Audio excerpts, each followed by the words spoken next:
Assalamualaikum warahmatullahi wabarakatuh. Salam presisi.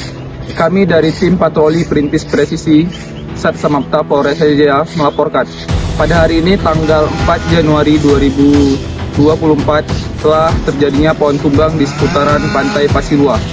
Untuk langkah-langkah yang kami ambil, memotong dan membersihkan putaran pantai dan dahan-dahan serta ranting-ranting yang jatuh. Untuk arus lalin telah lancar dan sudah bisa berjalan berkegiatan seperti biasanya.